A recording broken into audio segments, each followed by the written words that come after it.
తాకట్లో ఉన్న మీ బంగారాన్ని విడిపించి ఆ రోజు ఆన్లైన్ రేటుకి కొంటాం. Sharma gold company.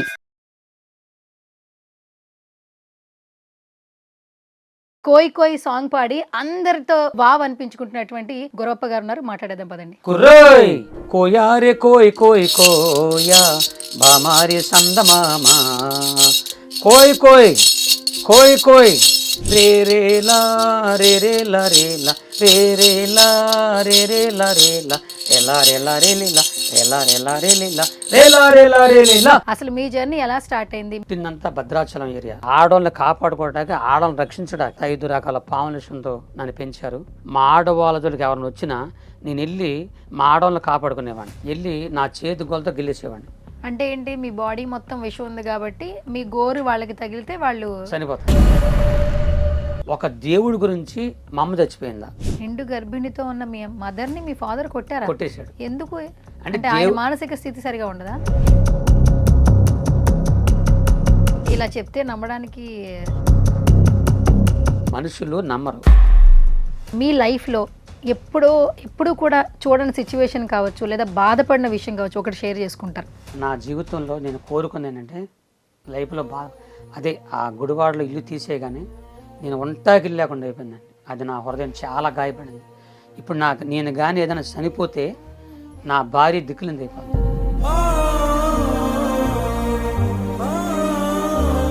అది ఒక్కటే నా హృదయంలో చాలా బాధపడింది. 40 సంవత్సరాలు ఆ దేవుని సేవ చేశాను. ఈరోజు ఒంటాగిరి లేకుండా అయిపోయింది. చర్చి కూడా లేదు. నేను ఎవరిని మోసగాడినైతే, మోసం లెక్క ఉండగలిగితే నేను ఏ రకంగా సంపాదించేవాడిని. నేను ఏ మోసం లేదు. ఇప్పుడు మీరు అడవి మనిషిని, అడవిల్లో పెరిగాను, అక్కడే తిరిగాను అన్నారు. అక్కడ భాష కూడా వేరే ఉంటుందని చెప్పారు. ఎలా ఉంటుంది అక్కడ భాష అసలు? ఆ భాష మన చిన్న గ్లాసులో రాళ్ళేసుకోవడం ఎలా ఉంటుంది అలా ఉంటుంది. కానీ ఏదో ఒకసారి ఇప్పుడు ఈరోజు సుమన్ టీవీకి ఇంటర్వ్యూ ఇస్తున్నారు. తెలుగులో ఏంటంటే సుమన్ టీవీతో ఇంటర్వ్యూ చేస్తున్నా, అది మీ అడవి భాషలో ఎలా చెప్తారు? మస్కోట్ జానింది, మంకాళ్ళు జానారు, నేను జాన్ చేగి సుమన్ టీవీకి మోరుచుకుంటున్నాను. సుమన్ టీవీకి మోరుచుకుంటున్నాను. హాయ్, హలో, నమస్తే, this is Suvarna, welcome to Suman TV. So ఇప్పుడు యూట్యూబ్ ఆన్ చేసిన, ఇన్స్టాగ్రామ్ రీల్ చూసిన, ఫేస్బుక్ చూసిన, ఎక్కడ చూసినా కూడా ఒకే ఒక్క పర్సన్ కనిపిస్తూ ఉన్నారు. ఓవర్ నైట్లో స్టార్డమ్ అంటే ఈయన గురించే మాట్లాడుకోవాలి. ఎక్కడ చూసినా కూడా గురవారప్ప గారి గురించే మాట్లాడుకుంటున్నారు. కోయ్ కోయ్ అనే సాంగ్ ఎంత ట్రెండింగ్లో ఉందో మనందరికీ తెలుసు. సో అలియాస్ క్రీస్తు దాసు. సో రైట్ నో మనం విజయవాడలో ఉన్నామండి. సో హైదరాబాద్ నుంచి విజయవాడ వచ్చాము. ఆ విధంగా ట్రెండింగ్లో ఉన్నారని చెప్పుకోవచ్చు. రైట్ నో నాతో పాటు కోయ్ కోయ్ సాంగ్ పాడి అందరితో వావ్ అనిపించుకుంటున్నటువంటి గురప్ప గారు ఉన్నారు, మాట్లాడేద్దాం పదండి. నమస్కారం అండి. నమస్కారం అమ్మా. ఎలా ఉన్నారు? బాగున్నానమ్మా. సో మొత్తానికి మమ్మల్ని హైదరాబాద్ నుంచి విజయవాడ రప్పించారు. భగవంతుడి దయ అమ్మా. భగవంతుడి దయ. ఓకే. సో ఇంత బాగా ట్రెండింగ్ అవుతుంది కదా, ఎట్లా అనిపిస్తుంది? నాకు చాలా సంతోషంగా ఉంది. మీలాంటి పెద్దవారి ముందు, అందులో సుమన్ టీ అనేది చాలా పెద్ద వరకు నాకు తెలుసు, మీ ముందు మీ దృష్టిలో కూడా పడేలాగా భగవంతుడు చేసినందుకు నేను చాలా సంతోషపడుతున్నాను. ఓకే. కాదు, ప్రతి ఇంటర్వ్యూలో నేను కొన్ని మాటలు వింటున్నా మీ గురించి, కానీ మీరు చెప్తూ ఉన్నారు, బట్ వినే వాళ్ళకి ఇంకొంచెం ఎక్కువ తెలుసుకోవాలండి మీ గురించి. అసలు మీ జర్నీ ఎలా స్టార్ట్ అయింది? మీరు పుట్టింది పెరిగింది విజయవాడేనా? కాదమ్మా, ఎక్కడ? పుట్టిందంతా భద్రాచలం ఏరియా. భద్రాచలం ఆ ఏరియాలోనే కొంట అనే ప్రాంతంలో పుట్టాను. అయితే అక్కడ ఉన్న కొన్ని పరిస్థితులను బట్టి, నాకున్నటువంటి ఒక బలహీనతను బట్టి, అక్కడ మా అడవిలో ఉన్నటువంటి ఆడపిల్లల్ని అక్కడ కొంతమంది దుర్మార్గులు బాధ పెడుతున్నారని, ఆడవాళ్ళని కాపాడుకోవడానికి నా కన్న తండ్రి, మా కుల పెద్దలు నన్ను ఆడవాళ్ళని కాపాడుకోవడానికి, ఆడవాళ్ళని రక్షించడానికి, ఒక ఆడవాళ్ళకి కాపరిగా, అడవి కాపరిగా నన్ను అంటే వాళ్ళకి రక్షకుడిగా చేయడానికి చిన్నతనం నుంచి సావకుండా ముందు కొన్ని అడుగు మందులు ఉన్నాయి, అవి త్రాగించి ఆ తర్వాత 5 రకాల పాములేషన్తో నన్ను పెంచారు. ఒళ్ళంత విషమైపోయింది. అప్పుడు నేను ఆ విషయంతో ఉన్నప్పుడు మా ఆడవాళ్ళ జోలికి ఎవరిని వచ్చినా నేను వెళ్ళి మా ఆడవాళ్ళని కాపాడుకునేవాడిని. వెళ్ళి నా చేతి గోలతో గెలిచేవాడిని. అంటే ఏంటి, మీ బాడీ మొత్తం విషం ఉంది కాబట్టి మీ గోరు వాళ్ళకి తగిలితే వాళ్ళు చనిపోతారు. ఇది ప్రాక్టికల్గా నమ్మొచ్చు అంటారా? ఇంకా నేను అంటే జరిగింది నా స్టోరీ. ఇప్పుడు నేను చెప్తున్నాను కదా, నేను బ్రతికే ఉన్నాను, మనిషిగా ఉన్నాను, జరిగిన స్టోరీ చెప్తున్నాను అంతే. మా నాన్న, మా బంధువులు నాకేం చెప్పారంటే, నువ్వు చచ్చిపోయినా పర్లేదు కానీ ఆడవాళ్ళని కాపాడు అని ఒక ట్రైనింగ్ ఇచ్చారు నాకు. సావైన పర్లేదు, వెళ్ళి ముందు ఆడవాళ్ళని కాపాడాలి. అనేటువంటి ఒక ఆలోచన వెళ్ళి అలాగెళ్ళి గిల్లేసేవాడిని. గెలితే కొంతమంది అక్కడ చనిపోయారు, కొంత పారిపోయేవారు. అలా జరుగుతుండగా ఇక నా విషయం అనేది నా శరీరంలో ఇంకా ఎక్కువైపోయి ఆ రోగం బాగా ఎక్కువైపోయింది. ఎక్కువై చచ్చిపోయే పరిస్థితికి వచ్చేసాను. ఇక రోగం ఎక్కువైపోయింది, ఈ గుండెకి పట్టేసింది. అప్పుడు నా శరీరం మన వస్త్రాలు ఉతికితే పిండితే ఎలా ఉంటుంది అలాగే నా శరీరం ఎవరో గట్టిగా నలిపేసినట్లు ఆ బాధ తట్టుకోలేక నా నరాలు తెగిపోయినట్లుగా, నా ఎముకలు ఇరిగిపోయినట్లుగా, ఎవరో చేతులు తీసుకొచ్చి నా ఎదల మీద పెట్టి నలిపేసినట్టుగా ఉండేది. ఆ బాధ తట్టుకోలేక మా నాన్న దగ్గర ఏడిశాను. నన్ను చంపేసి నేను బతకలేను అన్నప్పుడు అప్పుడు నా తండ్రికి అర్థమై, కొడుకు నువ్వు బాధపడబాకు, నిన్ను నేను కాపాడుకుంటాను అడవిలో మందుల ద్వారా అని చెప్పి అడవిలో మందులు మా నాన్న కొద్దిగా మంత్రాలు చేసేవాడు. ఆ మంత్రాలు ఆ మందులు నా మీద ప్రయోగం చేశాడు. వాటి ఏజ్లో మీరు చెప్పేది ఇదంతా జరుగుతుంది? అప్పుడు నా వయసు 17-18 మధ్యలో. ఓకే. 17 పుట్టిన కాడ నుంచి 17-18 సంవత్సరాల మధ్యలో జరుగుతున్న సంఘటనలు. అప్పుడు అలాగ జరుగుతున్నప్పుడు అప్పుడు మా నాన్న అడవిలో మందులు కొన్ని మంత్రాలు నా మీద ప్రయోగం చేశాడు. అయినా ఆ రోగాలు తగ్గలేదు. ఈ నాటు మందులకి ఐరన్ తగ్గలేదు. మా నాన్నకి తెలిసినటువంటి తెలంగాణలో ఒక మంచి రాజకీయ నాయకుడు ఉన్నాడు. అప్పుడు ఆయన ద్వారా మా నాన్నని తీసుకొని మరి హైదరాబాద్ ఉస్మాన్ హాస్పిటల్కి అంటూ తీసుకెళ్ళి చూపిస్తే వాళ్ళు మా నాన్న నాకు చెప్పాడన్నమాట. వాళ్ళు ఏం చెప్పారంటే నిలువెల్ల పామిస్ నిండిపోయాడు అబ్బాయి, బతకడు చచ్చిపోతాడని చెప్పారు. అప్పుడు మా అన్న నన్ను తీసుకొని మా ఇంటికి వచ్చి ఏడిచాడు, కొడుగా నిన్ను పామిషంలో పెంచిన కారణం మన అడవిలో ఉన్న ఆడవాళ్ళని కాపాడటానికి, నిన్ను బట్టి ఆడవాళ్ళు బతికారు కానీ నువ్వు చచ్చిపోతున్నావు, నాకు చాలా బాధగా ఉంది కొడుగా, కానీ నువ్వు ఎలాగో చనిపోతున్నావు కాబట్టి నీకు ఒక మాట చెప్పాలనుకుంటున్నా. అదేంటంటే నువ్వు పుట్టక ముందు మీ అమ్మ ఒక దేవుడు, మీ అమ్మ కడుపులో ఉన్నప్పుడు మీ అమ్మ ఒక దేవుడు నమ్ముకుంది, ఆయన ఎవరో మాకు తెలియదు.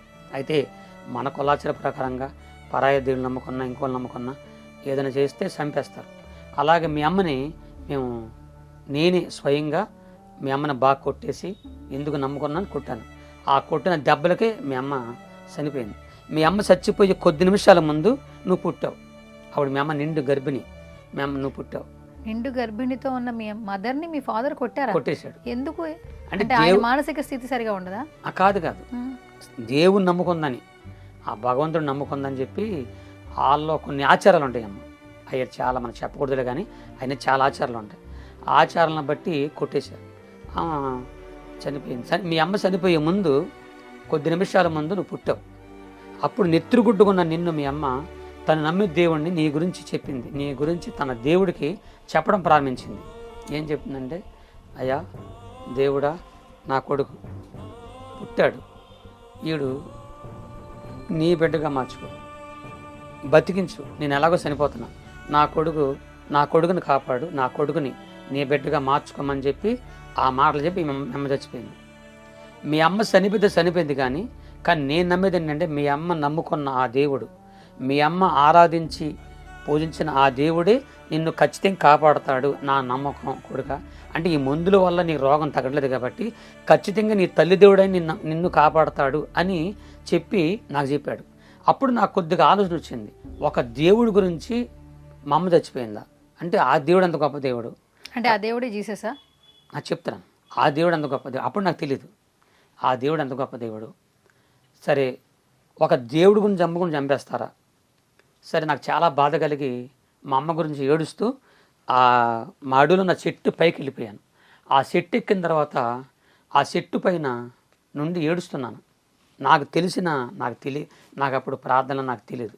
తల్లి నన్ను కన్న తల్లి, ఆరాధించి పూజించిన దేవుడా నన్ను కాపాడు, చచ్చిపోతున్నాను, నా రోగమైన చంపేస్తుంది, నన్ను బతికించు అని ఏడుస్తుంటే అలాగ నేను చెట్టు మీద ఉన్నాను, అలా చూస్తుంటే ఆకాశంలో నుండి ఒక తెల్లని మనిషి, మీలాగ ఒక మనిషి తెల్లని వస్త్రాలు ధరించుకొని నేను ఎక్కడైతే ఏ చెట్టు మీద ఉన్నానో నా చెట్టుకి 10 అడుగుల దూరంలో గాల్లో నిలబడ్డాడు. ఆ మనిషి గాల్లో నిలబడితే అదే ఫస్ట్ నేను చూడడం, ఇందుకు గాలిని చూస్తూ ఉన్నా.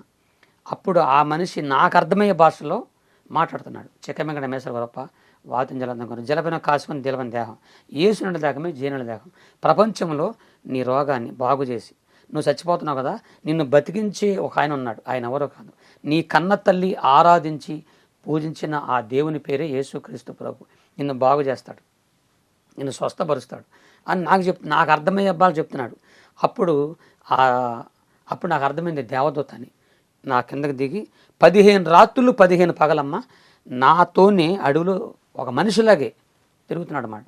అయితే నేను నా కాళ్ళేమో కింద అంతా ఉన్నాయి. ఆ అడవిలో నేను నడుస్తున్నాను.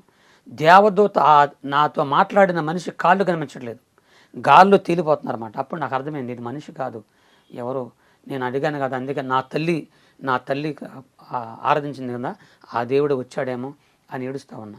అప్పుడు ఆయన కొన్ని విషయాలు చెప్తున్నాడు దేవుడి గురించి. నాకు ఒక విశ్వాసం కలిగింది, ఖచ్చితంగా నా తల్లి దేవుడే నన్ను బాగు చేస్తాడు అనే ఒక నమ్మకం నాకు వచ్చింది. వచ్చిన తర్వాత నేను ఏడ్చాను. అప్పుడు 1984 సంవత్సరం నాకు బాగా గుర్తుంది. 84 ఆ సంవత్సరంలో గుంటూరు అనే పట్టణంలో ఈ లోపల ఆ దేవత చెప్పిన మాటలన్నీ విని నాకు విశ్వాసం కలిగిపోయింది, ఖచ్చితంగా నా తల్లిదేవుడు కాపాడతాడని.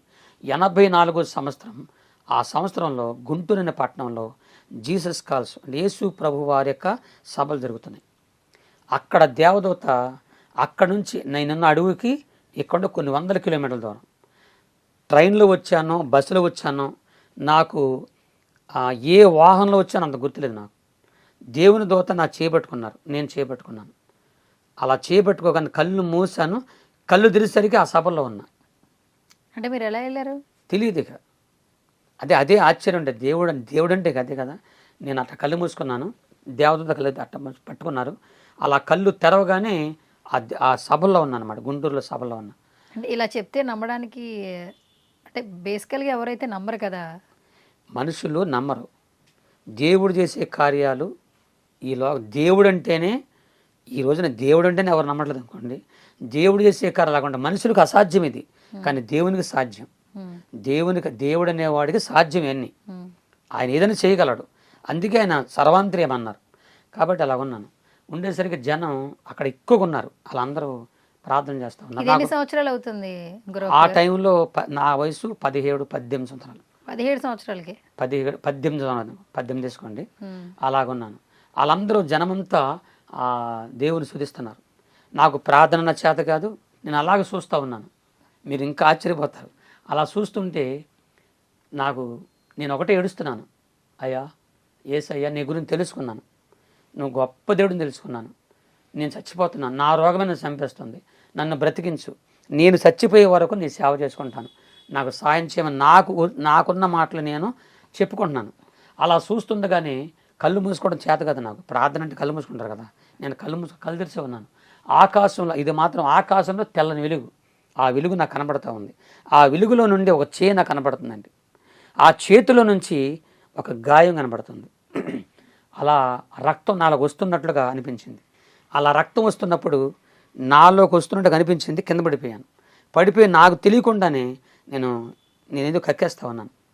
కొద్ది నిమిషాల తర్వాత ఏదో మైండ్ అలాగైపోయినట్లు లెగిసి చూసా. మళ్ళీ ఆయన ఆ దృశ్యం నాకు కనపడలేదు. అప్పుడు అక్కడున్న వాళ్ళు నా గురించి చెప్పారు, నా బాధలు చెప్పుకున్నా. వాళ్ళు ఏం చేశారంటే, అయితే నీకు విషం ఉందో లేదో చూద్దామని చెప్పి కుక్కని, పిల్లిని, కోడిని, పందిని, కొన్ని జంతువులను తీసుకొచ్చి వాటిని గిల్లి కరవమన్నారు. నా చేతులతో నా పళ్ళతో గిల్లి కరిచాను. అవి బతికే ఉన్నాయి. నీకు విషం లేదు కాదు. అప్పుడు దాకా ఉన్న విషయం ఒక్కసారికి ఎలా పోయింది? అంటే మీరు చెప్తున్నారు, మేము నమ్ముతున్నాము, అప్పుడు దాకా ఉన్న విషయం మరి బిఫోర్ మీరు మీ నోటి దగ్గరికి వెళ్ళినా లేదంటే మీ చేతి గోరుతో గిల్లినా వాళ్ళు చనిపోతున్నారని చెప్పారు.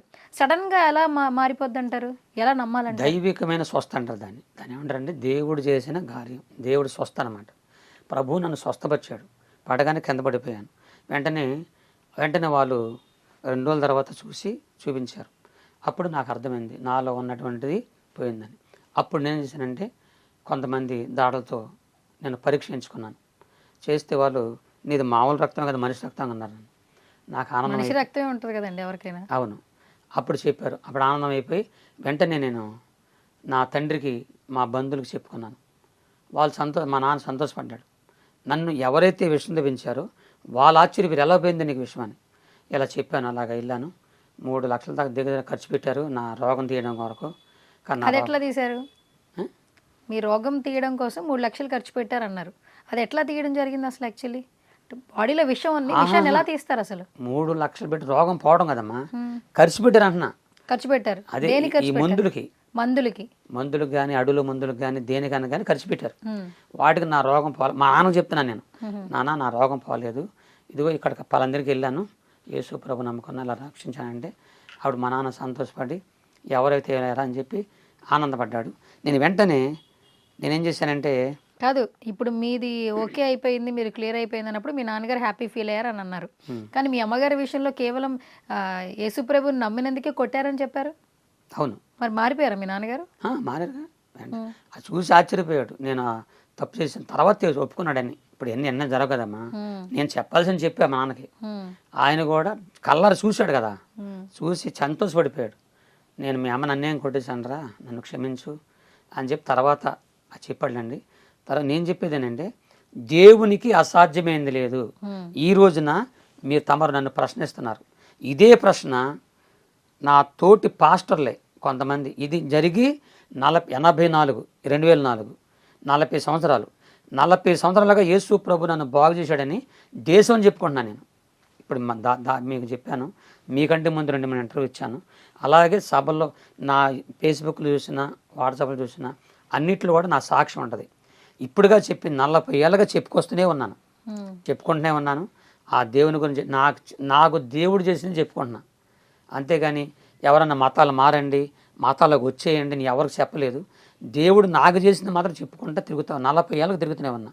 అయితే ఇప్పుడు నిన్నగాక మొన్న పుట్టినవారు కనీసం వాళ్ళు పుట్టక ముందే నేను దేశం తిరిగి వచ్చి సేవ చేసుకున్నా, నా సాగు చెప్పుకున్నా. ఇప్పుడు కుట్టిన వాళ్ళందరూ ఏళ్ళ ప్రశ్న ఎత్తున్నారు అన్నమాట. నిజమేనా, విషయం పోయిందా? మీరు సినిమాలు చూస్తుంటారా? ఇదివరకు చూసేవాళ్ళ. పున్నమి నాగు సినిమా ఎవరిది? ఇది ఈ మాట మీకు చెప్పాలమ్మా. యాక్చువల్లీ చాలా మంది ఏంటంటే మీరు మాట్లాడుతుంటే చిరంజీవి గారి సినిమా ఉంది కదా, ఆ సినిమా స్టోరీలా ఉంది అని చెప్తున్నారు. అదే నేను ఇలాగ 40 ఏళ్ళగా చెప్తుంటే, ఆ సభల్లోకి వెళ్ళిన తర్వాత నేను చెప్తుంటే మీలాంటి వారు వచ్చి నీ స్టోరీ అంతా పునమనాథ సినిమాలో కనబడుతుంది, నీ స్టోరీ అదే అని అడిగేవారు. అప్పుడు ఒకసారి మా నాన్న నాకేం చెప్పాడు, మా నాన్న బతుకుండగా నాకేం చెప్పాడు అంటే, ఎవరో సినిమాలు వచ్చారా, సినిమాలు అంటారు అడవిలోకి వచ్చారు, నీ గురించి ఎంక్వైరీ చేశారా అని చెప్పారు నాకు. మా నాన్న చెప్పాడు. సినిమా వాళ్ళు కానీ ఎవ్వరు కానీ ఈనోటి నా దగ్గరికి ఎవరు రాలా, నా దగ్గరకు మనుషులు వచ్చి మాట్లాడే అవకాశాలు లేవు. ఎందుకంటే నేను ఆ టైపులో ఉన్నాను కదా, నేను నా తెలుగు రాదు, చక్కగా ఏదో నా లోకల్ ఉండేవాడిని. కాబట్టి మా అన్న నాకు చెప్పాడు, ఎవరో సినిమా వాళ్ళు అంటారా వచ్చి నీ గురించి ఎంక్వైరీ చేసి వెళ్ళారు అని చెప్పాడు. అంతే. ఇప్పుడు కేవలం ఇప్పుడు కొంప తీసి మీరు ఆ స్టోరీ మిమ్మల్ని చూసే తీసారంటారా ఏంటి? కాదమ్మా, కొంప తీసివద్దు, కొంప నిలబెట్టొద్దు. కానీ నాకు అంత అవసరం, అంత కర్మ నాకు పట్టలేదు. కానీ మా నాన్న ఎవరో వచ్చారు నీ గురించి తీసుకెళ్ళిపోయారు అన్నారు. తర్వాత నేను సాక్ష్యం చెప్పి తిరిగేటప్పుడు కొందరు మీలాంటి వచ్చి నీ స్టోరీ సినిమాలో ఉందన్నారు. నేను చూసాను వెళ్ళి, ఇది అలాగుంది, మా నాన్న కూడా అలాగే ఎక్కించాడు నాకు అనుకున్నా. కానీ దానికి సంబంధం లేదు.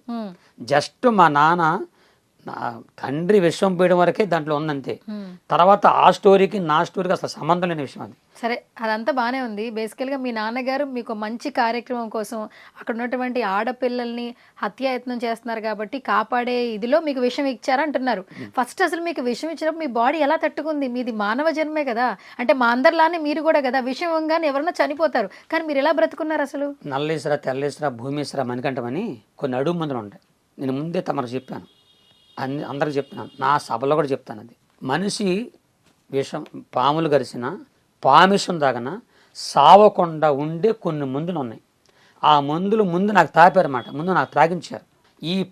ఈ అడుగు మందులో ఉన్న పసల శక్తి మనిషి శరీరంలో ఎంతకాలం ఉంటే అంతకాలం ఎన్ని పామిషాలు తాగినా ఎన్ని పాములు గరిసినా మనిషి బతికే ఉంటాడు.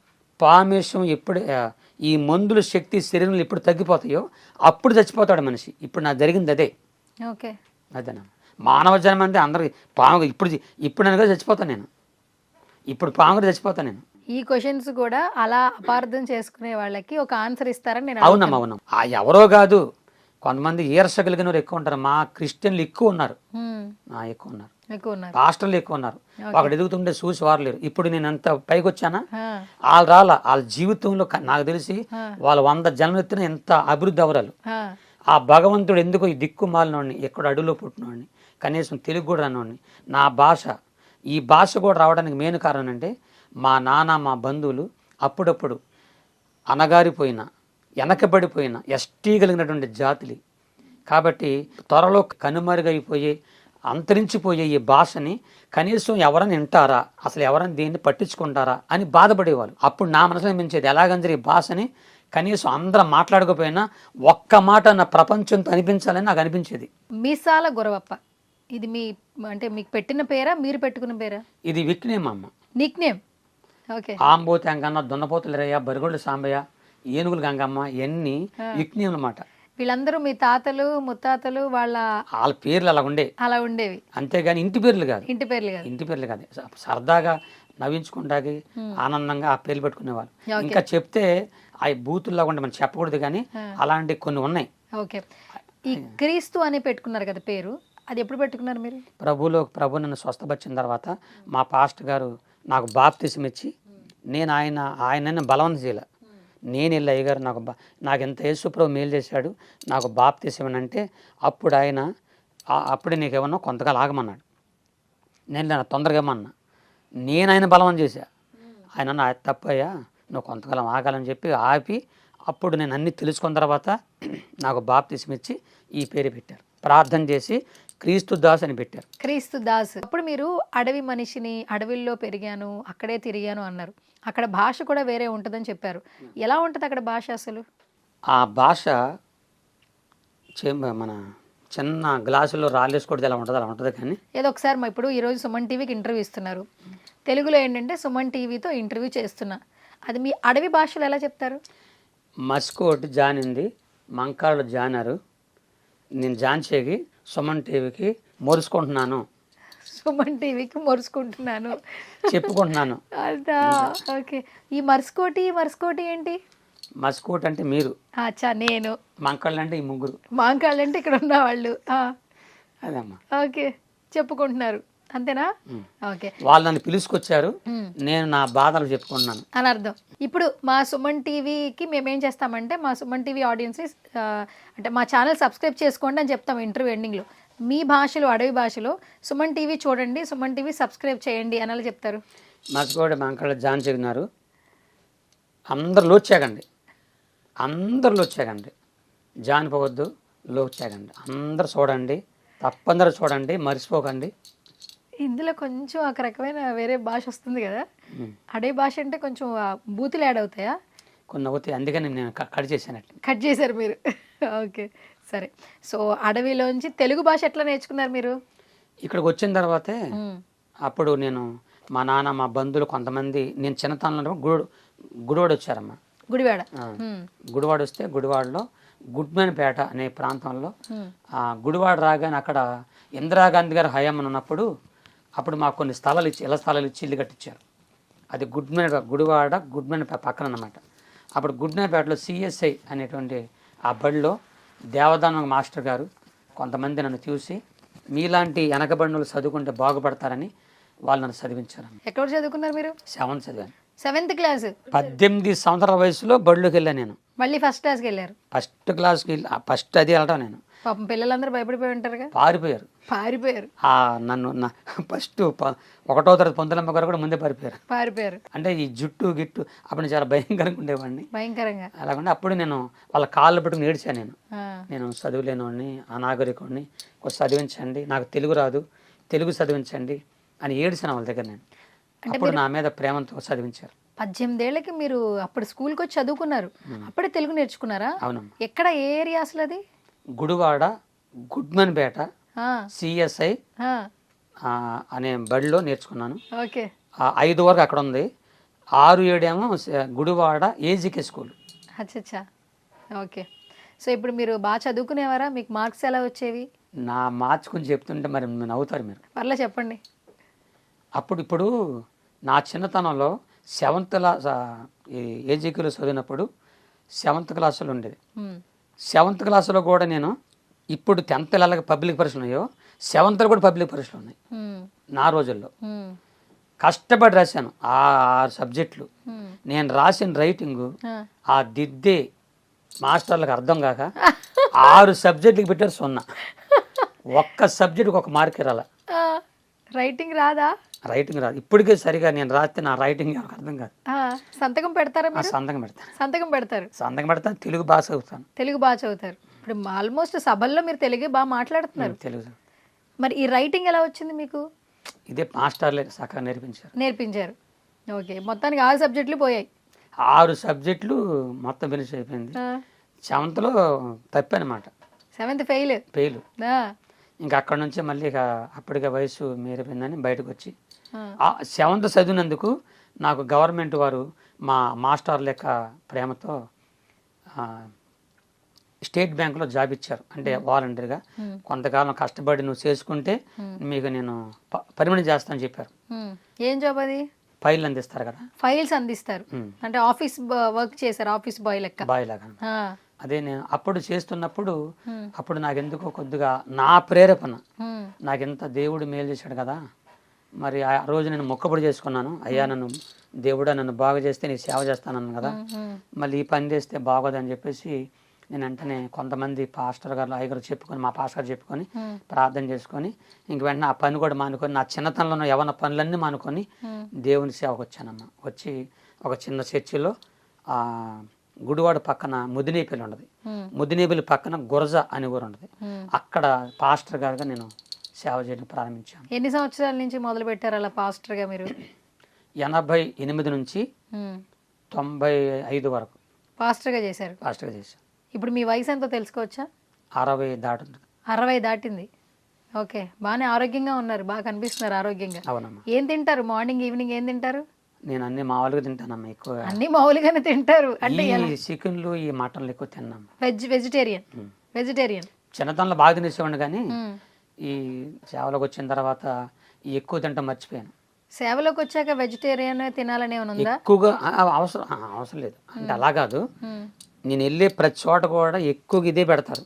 ఏంటిది? కోడి మాసాలు అవి తిన్న తర్వాత అప్పుడు కొద్దిగా నాకు అనారోగ్యం చేసింది. ఏంది తిరగడం, రాత్రి అంతా మీటింగ్, ప్రయాణాలు, దానివల్ల కొద్దిగా అనారోగ్యం అయ్యాను. అక్కడ నుంచి కొద్దిగా తగ్గించేసాను అనమాట. తగ్గించేశారు. ఓకే, ఇప్పుడు ఏంటి మీరు మీ ఇంట్లో ఎవరెవరు ఉంటారు? నేను, నా భార్య. పెళ్ళయింది మీకు? నాకు పెళ్ళయింది. ఓకే. 2 కూతుర్లు. 2 పిల్లలు? 2 కూతుర్లు, 2 అల్లుళ్ళు, 3 మనవరాళ్ళు, 1 మనవడు. ఓకే. పెద్ద కూతురు పెద్ద అల్లుడు గుడివాడలో ఏసఐ సేవ చేసుకుంటారు, వాళ్ళిద్దరికి బాబు పాప. చిన్న కూతురు చిన్నలుడు ఇదే విజయవాడలో చిన్న జాబులు చేసుకుంటారు, వాళ్ళిద్దరు ఆడపిల్లలు. అమ్మ, నేను, నా భార్య ఉంటాం. ఓకే. మీ భార్య పేరేంటి? ప్రభు కుమారి. ప్రభు కుమారి అంటే పుట్టినప్పుడు ఆ పేరు పెట్టారా, మీరు మార్చేశారా? ఫస్ట్ నా పేరు మేసాల గురప్ప, ఆమె పేరు గురమ్మ. గురమ్మ పేర్లు కూడా కలిసాయి. ఆ పేర్లు తీసేసి ఇప్పుడు నా పేరు క్రీస్ దాస్, ఆమె పేరు ప్రభు కుమారి. ఓకే. ఏంటి ఎలా ఇంట్లో వాళ్ళు చూసిన పెళ్ళే కదా, అప్పట్లో ఇంట్లో వాళ్ళు చూసిన పెళ్ళిళ్ళేగా? మా నాన్న చూసిన పెళ్ళే, ఆయన మాట తప్పితే తన్నేసేవాడు, కొట్టేవాడు. మాకు ఇలాంటి లవ్ మ్యారేజ్ లేవు, కానీ ఆమె నన్ను ఇష్టపడి, మన అక్క కూతురండి, ఎవరో కాదు, అక్క కూతురు. ఆవిడ మిమ్మల్ని ఇష్టపడ్డారా? ఆమె నన్ను ఇష్టపడింది ముందు, తర్వాత నేను పడాల్సి వచ్చింది. ఓకే. తర్వాత మీకు నా ఫ్యామిలీని మొత్తం మీకు పరిచయం చేస్తాను. మీరు మొన్న పరిచయం చేస్తానన్నారు, ఇప్పుడు పరిచయం చేయలేదు. చేస్తాను, మిమ్మల్ని గుర్తు పెట్టుకుంటాను. వాళ్ళు చాలా సంతోషపడుతున్నారు, కానీ కొన్ని జరుగుతున్న పరిస్థితులను బట్టి వాళ్ళు కొంచెం బాధపడుతున్నారమ్మా. ఏం బాధ అంటే నన్ను కొంతమంది ఎగతాళి చేయడం. ఎందుకు ఎగతాళి? ఎందుకు? ఇప్పుడు మీరు ఇలా అంటే ఈ యూట్యూబ్లో ఎన్ని వస్తున్నాయి కదా, కొంతమంది కావాలని పాస్టర్లు, అసూయపడిన పాస్టర్లు కొంతమంది నన్ను వాళ్ళు నన్ను చాలా బాధ పెట్టారమ్మా. అంటే ఎలా బాధ పెట్టమంటే?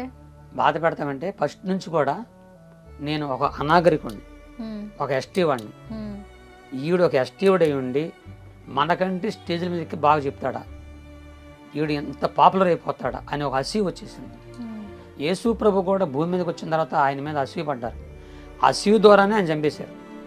కాబట్టి నా పరిస్థితి ఎలా ఉంటుందంటే, ఎక్కడికి వెళ్ళినా కొంతమంది ఏం చేశారంటే, నీకు ఒక మేలు చేస్తాం, నీకు మంచిగా మేలు చేస్తాం, ఈ మధ్య ఒక స్కీమ్ వచ్చింది, ఆ స్కీములో నేను చేరిస్తే నీకు చాలా డబ్బులు వస్తాయి, అడవులో కూడా నువ్వు హాస్టల్ కట్టవచ్చు, అంటే ఇల్లులు కట్టవచ్చు, చర్చిలు కట్టవచ్చు, నీకు బాగా మేలు జరుగుతుందని చెప్పి నన్ను ఏం చేశారంటే, ఒక స్కీమ్ అనమాట అది. ఆ స్కీమ్ పేరు అదేం స్కీమ్ అంటే పాస్టల్ స్కీమ్ అంటది.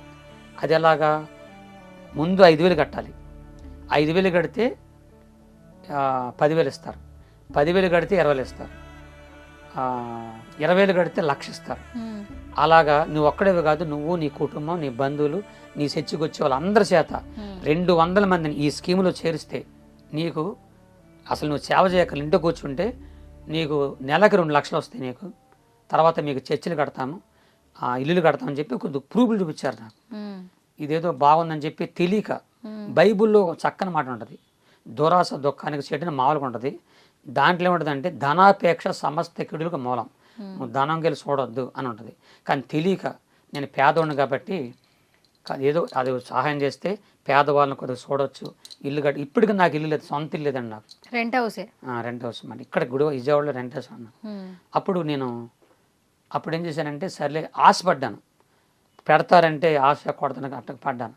పెట్టి నా బంధువుల్ని ఇది అక్కడ గుడివాడ, ముదినేపల్లి, గురజ, ఈ 3 ఊర్లు, ఈ 3 ప్రాంతాల్లో ఉన్న 200 మందిని ఈ స్కీమ్లో చేర్చాను. వాళ్ళందరూ పాపం వాళ్ళకి డబ్బులు వస్తున్నాయని చెప్పి ఆశపడి డబ్బులు కట్టారు.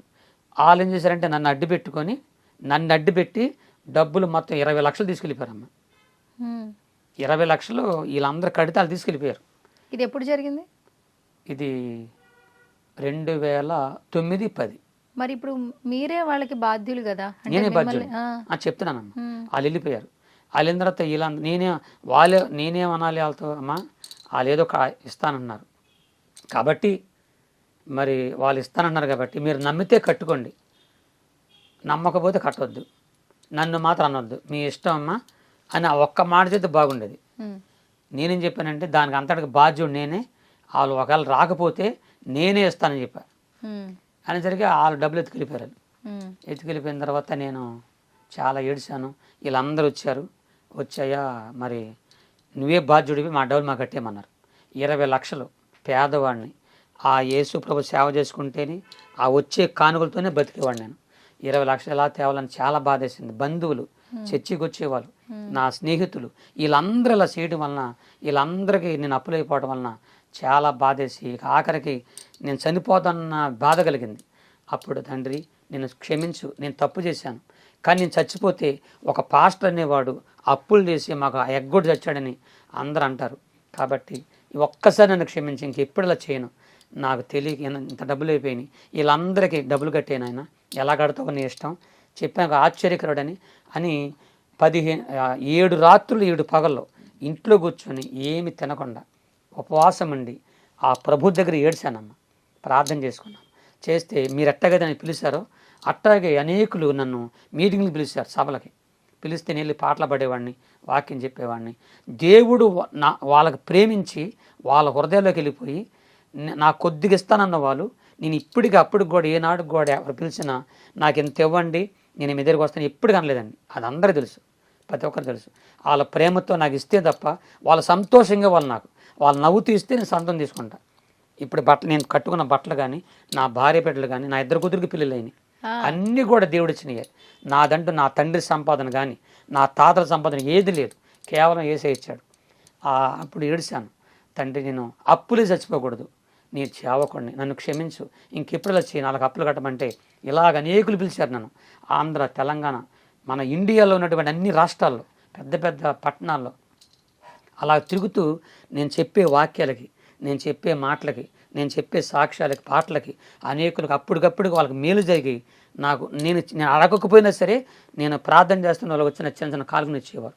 నన్ను పిలిచిన పాస్టర్ గారులు నేను అడగకముందే వాళ్ళు ఎక్కివిచ్చేవారు. అలాగా కొంత అప్పులు తీర్చాను. తర్వాత ఒకసారి నేను బాంబే మీటింగ్కి వెళ్ళాను. అక్కడ ఒక ఆయన, మన ఆంధ్ర ఆయన అంట, మన తెలుగు ఆయన. అక్కడికి వెళ్తే పాపం పిల్లల ఆయన, అయ్యా పాస్టర్ గారు నేను ఒక స్థలం కొనుక్కున్నాను, నేను వచ్చి 20 సంవత్సరాలు అయింది, ఒక స్థలం కొనుక్కున్నాను, కానీ ఇక్కడ హిందీ వారు నేను తెలుగోడని నన్ను మోసం చేసి స్థలాన్ని కబ్జా చేసి కోర్టుకు వేశారు. ఇప్పుడు ఆ స్థలం కానీ పోతే నా బిడ్డలు చచ్చిపోతాం, మేము చచ్చిపోతాం, కాబట్టి మీరు ప్రార్థన చేసి నాకు చెప్పమన్నాడు. నేను ఆయనకు ప్రార్థన చేస్తుంటే ఇప్పుడు ఇదంతా కోర్టుకు వెళ్ళిపోయింది, రేపే లాస్ట్ అండ్ ఫైనల్ జడ్జిమెంట్, కాబట్టి ప్రార్థన చెప్పమన్నాడు. నేను అలాగ ప్రార్థన చేస్తుంటే నాకు చెప్పినట్టు, దేవుడు చెప్పినట్టు, ఆయన పక్కన ఎంతమంది ఉన్నా, అవతల పక్కన ఎంతమంది ఉన్నా ఈ అబ్బాయికి నేను న్యాయం చేస్తాను అని చెప్పి నాకు అనిపించింది. చెప్పాను నేను, బాబు నువ్వు గెలుస్తావన్నా అని ప్రేయర్ చేశా. ఆ మాట చెప్పాను, నువ్వు గెలుస్తావు, దేవుడు నాకు చెప్పాడని చెప్పా. వెళ్ళిపోయాడు. వెంటనే కోర్టు వారు ఆయన తీర్పిచ్చారు, ఆయన పక్షాన్ని ఇచ్చారు, ఆయనదే స్థలం అని. వచ్చి గట్టిగా వాటేసుకుని, అయ్యా నీ మేలు మర్చిపోలేనయ్యా అని చెప్పి వెంటనే ఈ మధ్య కారు కొనుక్కున్నానయ్యా, ఆ కారు తీసుకోమని చెప్పి నా కారు తాళాలు ఎత్తున్నాడు. నీ కారు వద్దు నాకేమన్నా. అంటే మీతో ప్రేయర్ చేయించుకున్న ఆయన క్రిస్టియనా, హిందువా? హిందూ అండి. హిందువు క్రిస్టియన్ నమ్మాడు. ఆయన వచ్చాడు మాట తెలుసుకుని వచ్చి మరి తెలుసుకుని వచ్చారు. తెలుసుకొని వచ్చాడు మాట. ఓహో, అంటే ప్రార్థన కోసం వచ్చాడు, క్రైస్తవులుగా మారిపోవడం కాదు, అదేలేండి, ఈ ఆయనకున్న మీతో సమస్యను prayer బట్టి చేయించుకోవడానికి. అంతే ఇస్తా అంటే ఏమంటే మీ కారు వద్దు ఏమొద్దు నాకు, నేను మీకు ప్రేయర్ చేస్తే మీకు నిజంగా మీకు మేలు జరిగితేనే ఇదిగో నా యొక్క నెంబరు, అది ఇవి ఉంటాయి కదా, మన అకౌంట్ నెంబర్ ఉంది కదా, తీసుకోండి, మీకు ఏదైనా సాయం చేయండి, మీ కారు వద్దు ఏముంది, మీ కారు తీసుకున్నాను కాదని, నాకు అలాంటి ఆశలు కోరుకోవడం నాకు, కాబట్టి తీసుకోమని చెప్పి ఈ రోజు కండి ఆ రోజు ఈ రోజు కూడా నా చేతులకు కానీ నా శరీరం కానీ ఒక్క బంగారం కానీ ఒక ఇండి ధరించనమ్మా. ఎందుకో తెలియదు, నాకు ఆ భగవంతుడు ఇవ్వలేదు. చెప్పాను నాకు ఏమొద్దు, మీరు ఏదన్నా సహాయం చేయదలిస్తే దేవుడు మీకు ప్రేరేపిస్తే నిజంగా నా ప్రార్థన వల్ల పాటల వల్ల మీకు మేలు జరిగితే సహాయం చేయమని చెప్పి నా అకౌంట్ నుంచి వెళ్ళిపోయాను. సరే వెళ్ళిపోయిన తర్వాత బ్యాంకులో కొంత సహాయం చేశాడు ఆయన. ఆ మొత్తం ఒక టైం వచ్చినప్పుడు బ్యాంకు బ్యాలెన్సు నాకు ఇచ్చిన కానుకలు అన్నీ లెక్కేసుకున్నా. 20 లక్షలు తీర్చేశారా? 21 లక్షలు వచ్చింది దేవుడు నాకు ఇచ్చాడు. 1 లక్ష ఎగస్ట్ వచ్చింది. ఎంత టైంలో? అది ఒక సంవత్సరం టైంలోనే, ఒక సంవత్సరం లోపలనే 21 లక్ష ఆ భగవంతుడు నాకు ఇచ్చి, అదే ఆశ్చర్యకరుడు అండి. ఇస్తే ఆ 1 లక్షలో పెట్టి ఎవరికైతే 200 మందికి నేను అదే అప్పులు చేశానో వాళ్ళందరిని పిలిపించి ఇచ్చేసారా? ఒక చిన్న మీటింగ్ పెట్టి మా పాస్టర్ గారు ఒక ఆయన పిలిపించి కొంతమంది పిలిపించి గుడివాడలో ఉన్న పాస్టర్ని పిలిపించి మాట్లాడుకొని వాళ్ళందరి చేత నా భార్య నా కుటుంబం చేత ఎవరైతే వాళ్ళ రసీదులు ఉంటాయన్నమాట ఎంత ఇచ్చాను వాళ్ళందరికీ ఎవరి కవర్లు పెట్టి వాళ్ళకి ఇచ్చాను, నన్ను క్షమించండి, మీకు వడ్డీ కట్టలేను, మీ డబ్బులు మీకు అసలు ఇచ్చేస్తానని చెప్పి చెప్తే వాళ్ళందరూ సంతోషపడ్డారు. ఇది మాత్రం యథార్థంగా జరిగిన సన్నివేశం. నేను ఒక్క రూపాయి కూడా కొట్టకుండా ఆ సభలో చెప్పిందనంటే ఇంకెవరికైనా మర్చిపోయానేమో, ఇంకెవరికైనా ఇవ్వలేమో, ఇవ్వండి. నా మనసు ఏంటంటే అమ్మా, నేను భూమి మీద చనిపోకముందు నేను దేవుని ఎందుకు నమ్ముకున్నానంటే ఒకరు మోసం చేయకూడదు, నా వల్ల ఒకరు మోసపోకూడదు, నా వల్ల ఒకరు ఇబ్బంది పడకూడదు, నా వల్ల నా మాటల వల్ల కానీ నా సాక్ష్యం వల్ల కానీ నా పాటల వల్ల కానీ నా ప్రార్థన వల్ల కానీ ఎవరు నష్టపోకూడదు, అందరూ బాగుండాలి. ఎవరైనా నష్టపోతే ఆ నష్టపరిహారం ఇస్తానని చెప్పి మన సుమన్ టీవీ తరపున చెప్పుకుంటున్నా. ఓకే, మనస్ఫూర్తి చెప్తున్నా. నేను ఎవరిని ద్రోహం ఇప్పటికి ఈ రోజుకి ఒక మతాన్ని కానీ ఒక వ్యక్తిని కానీ ఒక కుటుంబాన్ని కానీ ఒక మతాన్ని కానీ ఒక కులాన్ని కానీ ఒక దేవతా దేవుళ్ళు కానీ తర్వాత ఇంకా ఒక పాస్టర్ని కానీ నా తోటి పాస్టర్ని కానీ ఎవరిని కానీ వాళ్ళ గురించి నాకు చెడు తెలిసినా సరే ఎవరిని నా నోటి నుంచి ద్వేషించలేదు, దూషించలేదు. కారణం అందరూ ఆ దేవుడు సృష్టించిన పిల్లలు మనం. నేను ఏ సభకి వెళ్ళానమ్మా ఆ సభలో నాకు మైహోగా నేను చెప్పే మాట తెలిసానమ్మా, మన స్వమందని చెప్తున్నాను, ఇక్కడ ఉన్నటువంటి హిందూ సహోదరులందరినీ ఆ యేసయ్య దీవించాలి, ముస్లిం సహోదరుల్ని ఆ ప్రభు దీవించాలి, క్రైస్తవ సహోదరుని ప్రభు, జాతి కుల మత వర్గం భేదకుండా అందరినీ ఆ ప్రభు దీవించాలని ముందు చెప్పే మాట అది. నేను చెప్పి అందరి కోసం ప్రాణం చేసేవాడిని. ఇప్పుడు కూడా నేను చెప్పుకుంటున్నా, నేను చెప్పింది యేసు ప్రభు నాకు చేసిన మేలు చెప్పాను తప్ప నేను ఏ మతాన్ని మీరు మారండి మత మార్పిడి కోసం మాత్రం ఈ మాట చెప్పలేదండి. నాకు ఎందుకంటే మరి మన సుమన్ టీవీ తరపున అనేక మీడియా వారు చాలామంది అడుగుతున్న ప్రశ్నలు ఏంటంటే ఇది మతం కాదు, నేను మతం గురించి చెప్పలేదు, మీరు మారమని చెప్పట్లేదు, మీరు మతంలో ఎవరైనా మతం మార్పిడి చేస్తా వచ్చి మీరు మతం మారొద్దు. ఎందుకని తెలుసా, నా దేవుడు నాకు చెప్పింది అంటే యెహోవా ఉత్తముడు రుచి తెలుసుకున్నా, నేను తెలుసుకున్నాను. మీరు ప్రశ్న తెలుసా ఇది ఎలా జరిగింది, ఒక విషయం ఎలా మారాడు, మేము నమ్మాలన్నారు. మనుషులు నమ్మక్కర్లేదు, దేవుడే నాకు చేసిన మేలు ఆయన నమ్మితే చాలు. ఆ రోజు నుంచి ఈ రోజు వరకు నేను ఒక మోసగాడిని కాదు, ఒక మోసం చేయలేదు, ఒక దగా చేయలేదు, ఆబ్రక దాబ్రకని మహిమలు చేయలేదు, పెద్ద చర్చిలు కట్టలేదు, లేకపోతే ఇంకో చిత్రాలు విచిత్రాలు చేసి ఒక మెరకలు చేయలేదు. అసలు అలాంటి మాటలు నాకు రావు. నా దేవుడు నాకు చేసినవి మాత్రమే నేను చెప్పుకుంటున్నాను తప్ప చెప్పుకుంటున్నాను రెండమ్మని మీరు చెప్పండి అమ్మ. గురవయ్య గారు, మీ లైఫ్ అలా కొనసాగుతుంది. 20 lakhs మీకు సంబంధం లేకపోయినా మీరు మోసపోయారు. ఆ మోసపోయిన అమౌంట్ని కూడా ఎవరు మీ గురించి తప్పుగా అనుకోకూడదని వాళ్ళకి ఇచ్చేశారు. అసలు మీ జీవన పోషణ అంటే మీ ఫినాన్షియల్గా మీరు ఎలా స్ట్రాంగ్, మీరు ఏ పని చేస్తారంటే ఈ సభల్లో మాట్లాడడం ఆ ప్రోగ్రామ్స్ చేయడం వల్లే మీకు డబ్బులు వస్తాయి. ఆ డబ్బులతోనే మీ కుటుంబాన్ని మీరు చూసుకుంటున్నారు. ఇంకొక మాట మంచి మాట చెప్పారమ్మా, అసలు ఇది చెప్దాం అనుకున్నాను, చక్కని ప్రశ్న వేశారు. గుడివాడలో కింద ఇల్లు పైన చర్చి కట్టుకున్నానమ్మా, అదే 100 గజాల భూమిలో కింద ఇల్లు, అది మా నాన్నగారిది అన్నమాట. అది గవర్నమెంట్ వారు మాకు ఇచ్చినటువంటి ల్యాండ్లో మా నాన్నగారు నాకు ఇచ్చిన స్థలం అది. నా తండ్రి కలిసిన స్థలం అది. ఆ స్థలంలో చిన్న కింద ఇల్లు పైన చర్చి కట్టుకున్నాను. ఈ మధ్య రోడ్లు ఎలాబడి చేశారన్నమాట. హైవే పడింది, చర్చి ఇల్లు కూడా తీసేశారు. నాకు ఈ 2 పోగానే కొద్దిగా డబ్బులు ఇచ్చారు ప్రభుత్వం వారు, సహాయం చేస్తే నీ ఎక్కడ కట్టుకోవాలని అలాగే ప్రాణం చేసుకుంటే మన విజయవాడలోనే నొన్ననే ప్రాంతంలో చిన్న స్థలం కొనుక్కున్నానమ్మా. ఎప్పుడు? ఒక 2 సంవత్సరాల క్రితం చిన్న స్థలం కొనుక్కున్నాను, అక్కడ ఉంది. అయితే అక్కడ కట్టుకోవటానికి నా దగ్గర డబ్బులు లేక ప్రస్తుతం విజయవాడ రామారపాడులో రెంట్కి నెలకి 15,000 రూపాయలు చొప్పున రెంట్ కొంటున్నాం. 15,000 రెంట్ విజయవాడలో? చాలా పెద్ద అమౌంట్. అంటే డబుల్ బెడ్రూమా సింగిల్ రూమా? Double bedroom. డబుల్ బెడ్రూమ్ లో అంటే మొత్తాన్ని కలుపుకమ్మా, ఇది రెంట్ కరెంట్ మెయింటెనెన్స్ మొత్తం కలుపుకొని 15,000 నెలకు కట్టుకోవాలి. అయితే నాకు చర్చి లేదు, ఇప్పటికి చర్చి లేదు, నాకు చర్చి లేదు, నాకు ఏ ఆదాయం లేదు. మీకు ఆస్తులు ఏమైనా ఉన్నాయా? అంటే ఒక స్థలాలు కానీ పొలాలు కానీ బంగారం కానీ ఏమైనా ప్రాపర్టీస్ ఉన్నాయా? నాకు ఏమీ లేవు. అది అందరూ తెలిసిన విషయమే. మరి 2 పిల్లలకి ఎలా పెళ్లిళ్ళు చేశారు? ఈ సభల్లో ఇలాగ నేను మీటింగ్లకు వచ్చినప్పుడు నన్ను పిలిచి అయ్యగారులు, మీలాంటి తల్లులు ప్రేమించి ఇచ్చే చిన్న కానుకలే, ఆ కానుకలతోనే నా దేవుడు నేను చాలా జాగ్రత్తగా, నేను చాలా ఏదో అంటారు పిసినారు అంటారు కదా, నేను వెళ్ళిన వచ్చిన ప్రతి కానుక కూడా చాలా జాగ్రత్త దాచుకుంటాను, వ్యర్థంగా ఖర్చు పెట్టను. నాకు ఎలాంటి చెడు అలవాట్లు లేవు, వ్యర్థంగా ఖర్చు పెట్టను. ఆ వచ్చిన పద్దాన్ని ప్రార్థన చేసుకుంటాను, నా భార్యకి ఇస్తాను.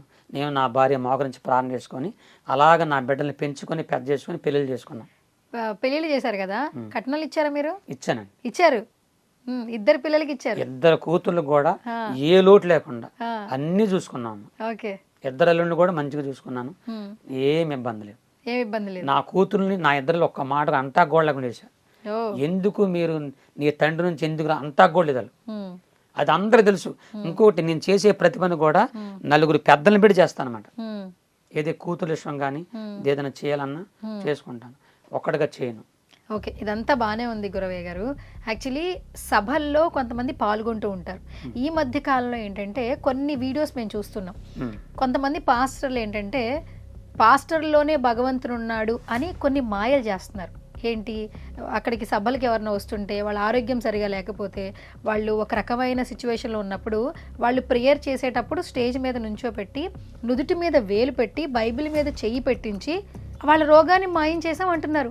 అంటే ఒక ట్యాబ్లెట్ లేకుండా టెక్నికల్గా మెంటల్గా వాళ్ళని బాగు చేసామని చెప్తున్నారు. అట్లా చెప్పడం వల్ల హిందుత్వం ఎవరైతే తీసుకున్నారో, సనాతన ధర్మం గురించి ఎవరైనా తెలుసుకున్నారో వాళ్ళు క్రిస్టియన్ వాళ్ళ మీద ఆగ్రహాన్ని వ్యక్తం చేస్తున్నారు. నిజంగా పాస్టర్ అనేది ప్రేయర్ చేసేటప్పుడు ఆ పాస్టర్లో దైవత్వం వస్తుందా? నిజంగానే వాళ్ళకి మేలు చేస్తున్నారా? మీరు ఒక క్రిస్టియన్ వైపు సపోర్ట్ చేసే పర్సన్గా కాకుండా యేసుక్రీస్తుని నమ్మే ఒక వ్యక్తిగా ఏం చెప్తారు? నేను తమకు చెప్పేది ఒక మాట చెప్పుకున్నా, చాలా మంచి మాట చెప్పారు. ఎందుకంటే ఇది కావాల్సిన మాట. ఇది 40 సంవత్సరాలు 1984 నుండి 2004 వరకు నేను వెళ్ళే ప్రతి సభలో కానీ ప్రతి చర్చిలో, నేను కట్టిన చర్చిలో కానీ ఎవరికి కూడా నేను చేయబెట్టి కానీ అలా తోసినట్టు కానీ కింద పడినట్టు కానీ లేకపోతే ఇంకేదో మాయలు చేసినట్టు కానీ ఎవ్వరు నిరూపించలేరు. అసలు నా వీడియో మీరు చూడండి, నేను ఏ స్థలం మీద ఉంటానో అక్కడ మైకి పట్టుకొని అక్కడి నుంచి ప్రార్థన చేస్తాను తప్ప, అక్కడ నుంచి వాళ్ళకి మేలు జరిగితే దేవుడు చేయాలి కానీ మనుషుల్లోకి దేవుడు వచ్చేసి అయితే దేవుడు రాడు. మీలో కూడా దేవుడు వస్తాడు, మాలో అందరికి వస్తాడు. దేవుడు అనే ఆయన అందరిలోకి వస్తాడు, అందరిని ప్రేమిస్తాడు. ఇంకోటి చెప్తున్నా, మనిషిని హృదయమే దేవుని ఆలయం. ఆలయాలు దేవుడు కాదు, ఆలయాల్లో బైబిల్ ఏముందంటే ఆలయాలు మనుషులు కట్టించిన ఆలయాల్లో దేవుడు ఉన్నాడు, మనిషిని గుండెలోని దేవుడు ఉంటాడు. నేను అలా పెట్టుకున్నాను. మత్తయి సువార్త 5వ అధ్యాయం ఏముందంటే హృదయ శుద్ధి గల వారు ధన్యులు, వారు దేవుని చూస్తారు. హృదయం అనేది శుద్ధిగా ఉండాలండి, మన శుద్ధిగా ఉంటే ఆయన మనలో ఉంటాడు. కాబట్టి నేనుగా అలాంటి చేయలేదు, తర్వాత అలాంటి విమర్శన చేయడం కూడా అది నాకు తెలియదు అనమాట, ఇలా తెలియదు. అందుకే నేను చెప్తున్నా, మన హిందూ సోదరులు కానీ ఇంకోలు కానీ క్రైస్తవులు చెప్తున్నాను, ఇలాంటి మాయ మాటలకు మీరు పడొద్దు. గురవయ్య గారు ఒక మంచి క్లారిటీ ఇచ్చారు నిజంగా. అంటే ఎవరైతే క్రిస్టియన్స్ గురించి హిందువుల గురించి మాట్లాడే వాళ్ళకైతే ఒక మంచి క్లారిటీ ఇచ్చారు. ఓకే, సో ఇప్పుడు ఏంటి, కేవలం సభలైనా ఎక్కడెక్కడ తిరుగుతుంటారు మీరు? నన్ను ఎవరు పిలిచినా వెళ్తానమ్మా, ఎవరు పిలిచిన సభల్లోకి వెళ్ళి వాక్యం చెప్తాను, సాక్ష్యం చెప్తాను, నా సాక్ష్యం చెప్తాను, వాక్యం చెప్తాను. ఎందుకంటే నేను నమ్ముకున్న నా దేవుడు నాకు ఎంత మేలు చేశాడని చెప్పి నేను ఈ మన కోయి భాషలో పాటలే కాకుండా తెలుగులో కూడా పాడాను, రాశాను పాటలు. అది ఒకటి మొత్తం కదలే, జస్ట్ నా జీవితానికి సంబంధించింది. పాడండి. నిలువెల్ల ఘోరపు విషమేనయ్యా, మనిషిగా పుట్టిన సర్పనయ్యా, పాపము కడిగాబులే విషము విరిచాబులే, నన్ను మనిషిగా ఇలా నీవు నిలిపావులే, క్రీస్తు దాసుగా పేరు పెట్టి పిలిచావులే, ప్రభువా కాచితివి ఇంత కాలం, కాచితివి ఇంత కాలం, చావైన బ్రతుకైన నీ కొరకే దేవా, నీ సాక్షిగా నేను జీవింతునయ్యా. ఓకే, సో ఈ పాటలన్నీ మీరే రాసుకుంటారు? నేనే రాసుకొని నేనే పాడుకుంటానమ్మా. ఎవరి పాటలో నేను రాయను. అయితే ఫస్ట్ నుంచి ఇప్పటి వరకు నేను చచ్చిపోయే వరకు ఆయన సేవ చేయాలని నేను నిర్ణయించుకున్నాను. అలాగే ఎవరు పిలిచినా, ఎక్కడికి పిలిచినా వెళ్ళి ఒంటరిగా నా వెనక బాక్సర్లు కానీ బాడీ గార్డులుగా నాకు ఎవరు ఉండరు. ఎందుకంటే నేను బతకడమే కష్టం, వాళ్ళనేం పెంచను, నేను ఎవ్వరు రారు. నా దేవుడు నాకు చెప్పాడు ఒక మాట, నీతో నేను ఉన్నాను, నిన్ను ఎడవను ఎడబాయను అన్నాడు. అంత గొప్ప దేవుడు నా పక్షాన ఉండగా ఒంటరి. ఇప్పుడు మీదే ఒకటినే వచ్చాను నేను, మన స్టూడియోకి ఒకటినే వచ్చాను. నా వెనక ఎవరొద్దాం గురాల. నా భార్య పిల్లలు ప్రార్థన చేసి జాగ్రత్త నాయన జాగ్రత్త అని పంపించారు, అంతే వచ్చేసాను అంతే. కాబట్టి ఒక్కడే వెళ్తాను, ఒక్కడనే వస్తాను. నా దేవుడు 40 ఏళ్ళుగా నన్ను కాపాడుతున్నాడు, ఇక ముందు కూడా కాపాడుతా. కారణం అంటే పుట్టగానే అమ్మ చచ్చిపోయిందమ్మ, అమ్మ తెలియదు నాకు, కన్న తల్లి ప్రేమ తెలియదు. మధ్యలో నాన్న చచ్చిపోయాడు, అమ్మ నాన్న లేని అనాథని నేను. అమ్మ నాన్న లేకపోతే ఆ బాధ ఏంటో అనిపించినోడు నేను. అమ్మ నాన్న ఉంటే వాళ్ళ విలువ పిల్లలకి తెలియదు, కానీ ఈరోజు అమ్మ నాన్న లేకపోతే వాళ్ళ బాధ ఏంటో ఆ కష్టం ఏంటో అనిపించినోడు నేను. కన్న తల్లిదండ్రులు లేక వాళ్ళ ప్రేమ లేక పెరిగినోడిని. ఆ రోజు నుంచి ఈ రోజుకి కన్న తండ్రి కంటే కన్న తల్లి కంటే నా దేవుడే నా చేయబట్టుకొని ఆ రోజు నుంచి ఈ రోజు నడిపిస్తూ ఉన్నాడు. ఈ రోజున నాకు సొంత ఇల్లు కూడా లేదు, స్థలం ఉందగా ఇల్లు లేదు. ఇల్లు కట్టుకోవటానికి, నా కుటుంబాన్ని పోషించుకోవటానికి దేవుడే ఏ దిక్కుని రప్పిస్తాడో, ఏ హృదయంగా ఆయన పరలోక బ్యాంకులు ఇప్పి ఆయనే నన్ను ప్రతిరోజు పోషిస్తున్నాడు, ఆదరిస్తున్నాడమ్మ. సభలకు వెళ్తుంటారు కదా అమ్మ, అంటే ఎన్ని గంటలు మీరు స్టేజ్ మీద ఉంటారు? ఎన్ని గంటలు వాక్యాలు చెప్తారు మీరు? నేనమ్మా 2 గంటల పైన ఉంటుంది. 2 గంటల పైన కంటిన్యూగా చెప్తుంటారు. అంటే మినిమం మీకు మామూలుగా పర్ సపోజ్ ఎంత అమౌంట్ వస్తుంది? ఒక సభకి వెళ్ళి ఒక 2 గంటల సేపు అక్కడ అందరితో మాట్లాడిన తర్వాత మీకు వచ్చే అమౌంట్ ఎంత? తమరికి ముందే చెప్పాను, ఈ వీడియో రూపంగా అందరూ చెప్పుకుంటున్నాను. అందరూ తెలుసు, 40 ఏళ్ళగా అనేక దైవజనులు సార్లు పిలిచారు. నా నోటితో ఏనాడు కూడా ఇప్పటికీ నాకెంత ఇవ్వండి అని అడగలేదు. నేను రాగా నన్ను చూసి, నా స్థితిని చూసి, నా పరిసరం చూసి, నన్ను ప్రేమించి మీరు ఎంతో సహాయం చేశారు. మీ సహాయానికి, మీ ప్రేమకు నేను ఎప్పుడు మర్చిపోలేను. ఇప్పటికి కూడా అనేకులు ప్రేమించి మీ తోసిన చెంచిన కానుకలు పంపించి నన్ను, నా కుటుంబాన్ని పోషిస్తున్నారు. మిమ్మల్ని మర్చిపోలేను. ఓకే, రీసెంట్గా పల్సర్ బైక్ రమణ గారి దగ్గర ఒక సాంగ్ పాడారు, ఆయన యూట్యూబ్ ఛానల్లో రిలీజ్ చేశారు. ఆయన ఎలా అప్రోచ్ అయ్యారు మిమ్మల్ని? ఇలాగే తమ టీవీల ద్వారా నన్ను, మన రాజేష్ గారు వాళ్ళు ఫ్రెండ్స్ మాట ఇచ్చిన తర్వాత వాళ్ళు నాకు ఫోన్ చేశారండి, నా పాట పాడమన్నా పాడతానన్న అంటే తీసుకెళ్లారు. చక్కగా చాలా ప్రేమగా చూసుకున్నాడు ఆయన. రాను పోను ఖర్చులు ఇచ్చి చాలా ప్రేమగా ఇచ్చి మంచి మనీ కూడా ఇచ్చాడు. మంచి మనీ ఇచ్చారు. ఎంత మనీ ఇచ్చారని చెప్పొచ్చు? ఒక 10,000 రూపాయలు ఇచ్చారు. 10,000 రూపాయలు ఇచ్చారు పాట పాడినందుకు? అవునమ్మా. చూసుకున్నారా ఆయన యూట్యూబ్ లో చాలా బాగా వెళ్ళింది మీరు పాడిన పాట? చూడలేదమ్మా, నేను చూడలేదు. అంటే యూట్యూబ్ ఎక్కువగా చూడరు. ఓకే, ఫోన్ మామూలుగా వాడడం వచ్చి వాడతారు. మీ వీడియోస్ కనిపిస్తూ ఉంటాయి మీకు, మీరు చూస్తున్నప్పుడు? కనిపిస్తాయమ్మా, కనిపిస్తూ ఉంటాయి. నన్ను తిట్టేవాళ్ళు కనబడతారు. నన్ను ఎక్కువ తిట్టేవాళ్ళు, అసూయపరులు కనబడతారు, కొంతమంది కనబడుతుంటారు. అవి చూసి నవ్వుకుంటాను నేను. నన్ను తిట్టేవాళ్ళని చూసి ఇప్పటికి నవ్వుకుంటా. ఎందుకంటే నా దేవుడు చెప్పింది అదే. మత్తయి సువార్త 5:11లో నా నిమిత్తం జనులు మిమ్మల్ని నిందించి హింసించి మీ మీద అబద్ధంగా చెడ్డ మాటలు పలికినప్పుడు మీ పేరు చెడ్డదని, మీరు మంచోడు కాదని అబద్ధాలు చెప్పి మిమ్మల్ని నిందించినప్పుడు మీరు సంతోషించి గంతులేమన్నాడు. అందుకనే వాళ్ళు తిడుతుంటే గంతులేస్తా నేను. కారణం, నన్ను తిట్టినందుకు వాళ్ళకు డబ్బులు వస్తాయి పాపం, కనీసం దానికోసం వాళ్ళు బతుకుతారుగా. ఓకే, ₹1 వాళ్ళకి వచ్చింది, కానీ నన్ను తిట్టినందుకు డబ్బులు వస్తాయంటే కదమ్మా. అవును, నాకు తెలియదు, ఈ మధ్య తెలిసింది నాకు. యూట్యూబ్లో నన్ను తిడితే వాళ్ళకి డబ్బులు వస్తాయంట. దానికోసం బతకండి అయ్యా, తిట్టండి. ఓకే, అయితే ఈ కోయ్ కోయ్ అనే సాంగ్తో మంచిగా ట్రెండింగ్లోకి వెళ్ళిపోయారు కదా. చాలా పాటలు పాడారు, కానీ ఈ పాట వల్ల చాలా బాగా వైరల్ అయ్యారు. మీరు మాలాంటి ఎంతోమంది ఇంటర్వ్యూలు చేస్తూ ఉన్నారు కదా. ఆ కోయ్ కోయ్ అనే పదం ఎక్కడి నుంచి స్టార్ట్ అయింది మీకు? అదే మా నాన్నగారు, మా బంధువులు ఇలాగా, మా నాన్నగారు పోయిన ఈ భాషని ఎలా ఎవరు తీసుకొస్తారు పైకి, ఎవరన్నా మాట్లాడుకుంటారా? ఏనాటికైనా అంతరించిపోయి ఈ భాష, దీన్ని ఎవరు పైకి తీసుకొస్తారని మా నాన్న మా పెద్దలతో మాట్లాడి చూసా. ఒకసారి కాదు, చాలాసార్లు చూసా. బాధపడేవాళ్ళు. ఇది నిజంగా వాస్తవానికి అంతరించిపోయే భాష ఇది. ఎవరు పైగా ఈరోజు కొన్ని భాషలకు కూడా లిపి లేదండి, లిపి లేదు. కాబట్టి నాకు అప్పుడు అనిపించింది, ఎలాగంటే ఈ భాషని నేను పైకి తీసుకురావాలి, దీన్ని అందరితో పనికించాలి అనిపించేది నాకు మనసులో. కానీ ఎవరు పలుకుతారు? నేను వచ్చి, అమ్మ సువర్ణ గారు ఒకసారి కోయి గారు అంటారా, నన్ను పిచ్చగొట్టు కొడతారు, ఎందుకనాలని. అందుకని చెప్పి అప్పుడు నేను దేవునికి ప్రార్థన చేసుకున్నా, దేవుడా ఈ భాషని ఎలాగైనా పైకి తీసుకురావాలి అని చెప్పి ఆ దేవునిలో కలుపుకొని ఈ పాట రాశాను అనమాట. చెప్పాను కింద కూడా మా ఆడవాళ్ళు కొంతమంది డ్యాన్స్ చేస్తూ రే రేలా రే రేలా రేలా అంటుండే వెంటనే దాన్ని నేను ట్యూన్ చేసుకొని ఇక అలాగ మొత్తం రాసేసుకొని ఇక సభల్లోకి వచ్చి ఇక ప్రార్థన ప్రారంభించాను అనమాట. ఒకసారి పాడండి మా కోసం. కుర్రోయ్ మీకు అర్థమైన అర్థం కాకపోయినా భక్తులారా, కోయారే కోయ్ కోయ్ కోయా బామారి సందమామా, కోయ్ కోయ్ కోయ్ కోయ్ ఐజలక హైజక ఐజలక హైజక ఐజలక హైజక డింగర డింగర డింగర డింగర హోయ్ రే రేలా రే రేలా రేలా రే రేలా రే రేలా రేలా రేలా రేలా రే లీలా రేలా రేలా రే లీలా రేలా రేలా రే లీలా కోయా రే కోయ్ కోయ్ కోయా బామారి సందమామా, నెట్ల దేకమో జాంజగు యేసు నెట్ల దేకమో, మసిరిగాలు మంకరగాలు పింకురిగాలు జాంజగండ్రో,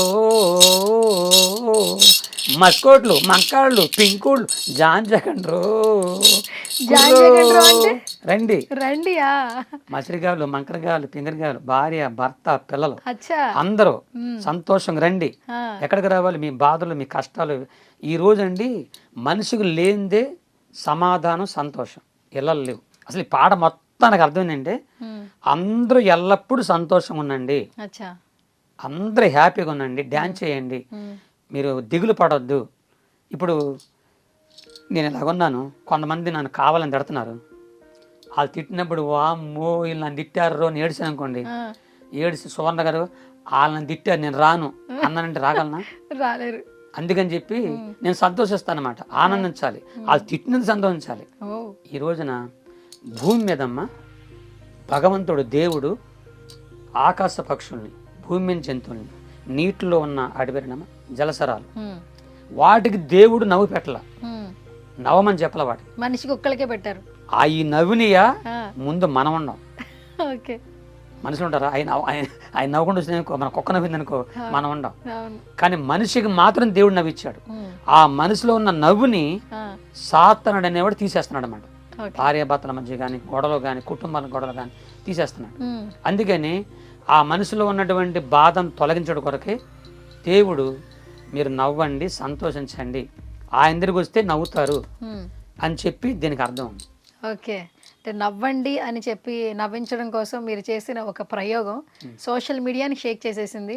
ఎక్కడెక్కడో నుంచి వస్తున్నారు మిమ్మల్ని కలవటానికి, మాట్లాడడానికి చాలా మంది. ఫస్ట్ మీ ఆవిడ రియాక్షన్ ఏంటి? మీ మిస్సెస్ ఏమంటున్నారు? ముందు ఏడ్చింది, ఎందుకు ఇంత ట్రోల్ అయ్యావు, ట్రోల్ అన్నా కూడా ఆమెకు తెలియదు. ఆమెకు అసలు ఈ రోజుకి వాళ్ళు కూడా రావు, చదువులేదు. ఫోన్ చూస్తారా? ఫోన్ చూస్తా. పక్కింటి వాళ్ళు ఎదింటి వాళ్ళు ఏం చెప్తున్నారు అంటే మీ హస్బెండ్ మీ ఆయన ఇలా అయ్యా. ఇప్పుడు నేనున్న దగ్గర చాలా మంది నేను తెలియదు, మీరేం తెలియదు. తెలిస్తే మొత్తం వాళ్ళంతా నన్ను ఆ అద్దె నుంచి తీసేస్తారు. నేనని తెలియదు ఎవరికి. ఓకే, అయితే ఈ విషయం అంటే నా భార్య ఏడ్చి బాధపడుతుంది, అయ్యా తిడుతున్నారయ్యా నిన్ను అందరూ, బాధ పెడుతున్నారండి అయ్యా, నువ్వు బాధపడకయ్యా అని బాధపడ. కాబట్టి ఆమెకు సంతోషం ఉంది. తన భర్త ఏ భర్త అయినా పైగా రావడమే భార్యలు, ఆడవాళ్ళ లెక్క భార్య లెక్క ప్రేమ. తన భర్త పైకి వస్తుంది నమ్మకం సంతోషం కదమ్మా, సంతోషమే. కానీ కొంతమంది కావాలని నన్ను తిడుతుంటే ఆమెకు బాధపడుతుంది.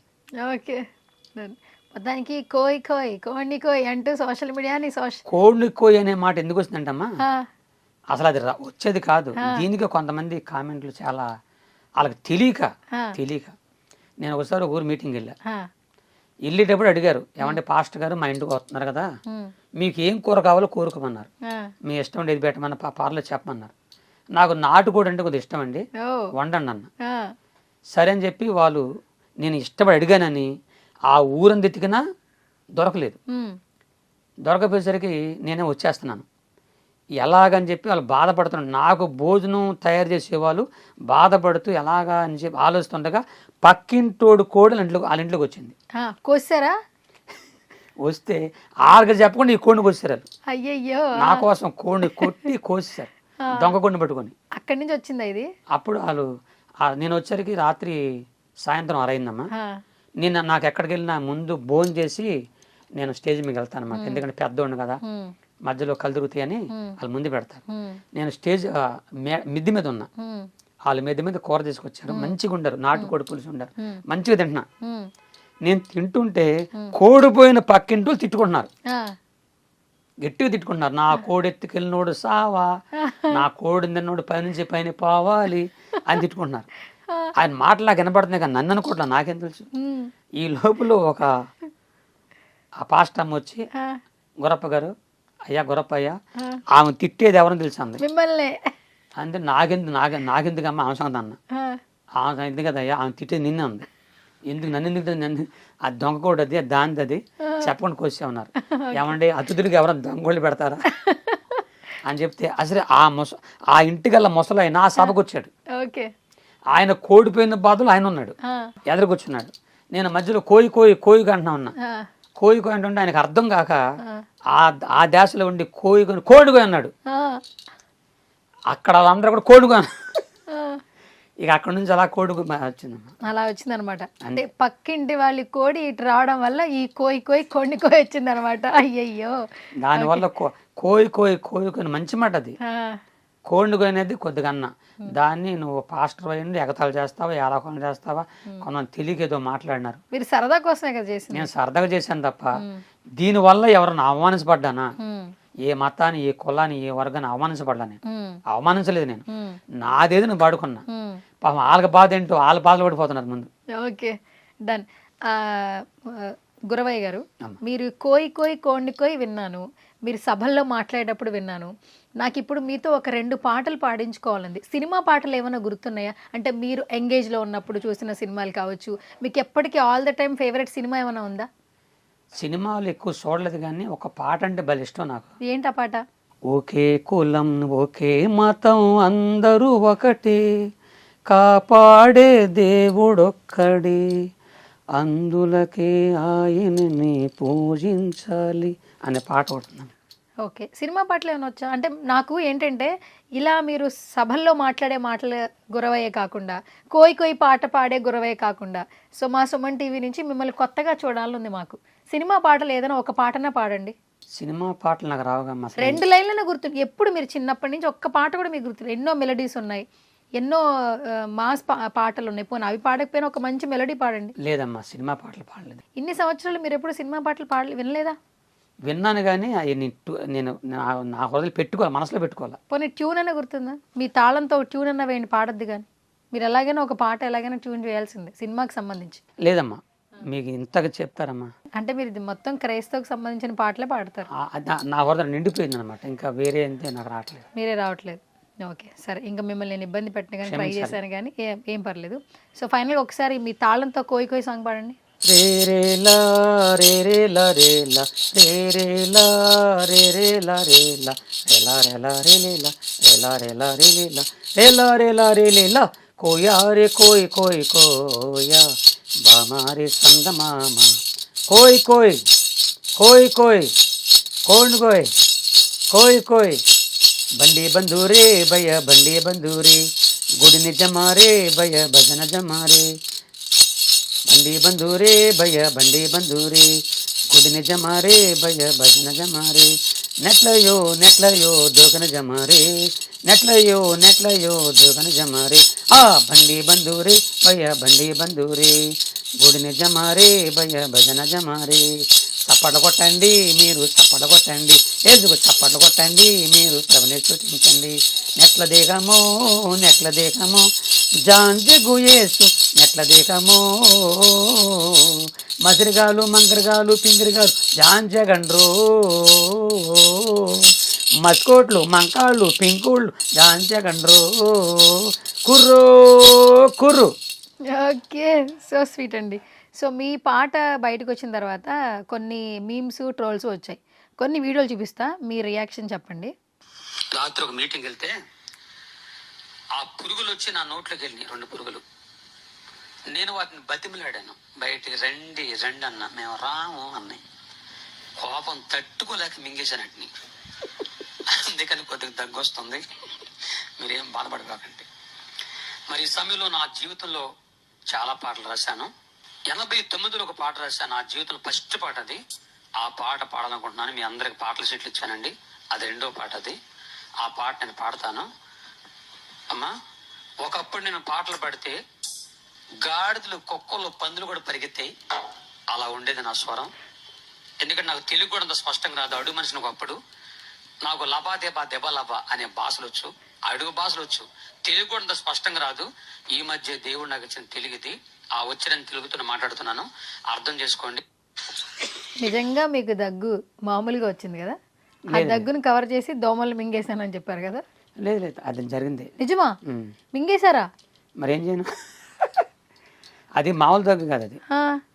అప్పటికే ఆ వీడియో తీయక ముందే అరగంట నుంచి దగ్గుతూనే ఉన్నా. దగ్గుతున్నారు, ఓకే సరే.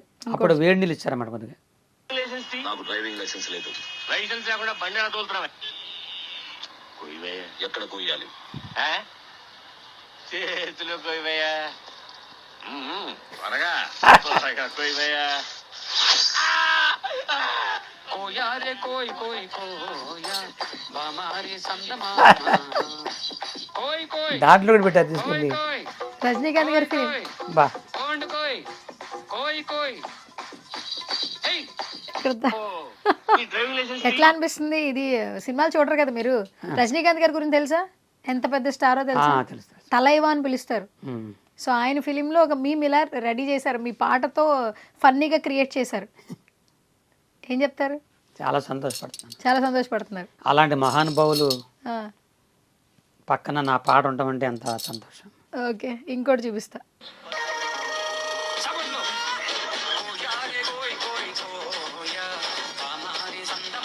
చచ్చిపోయానా?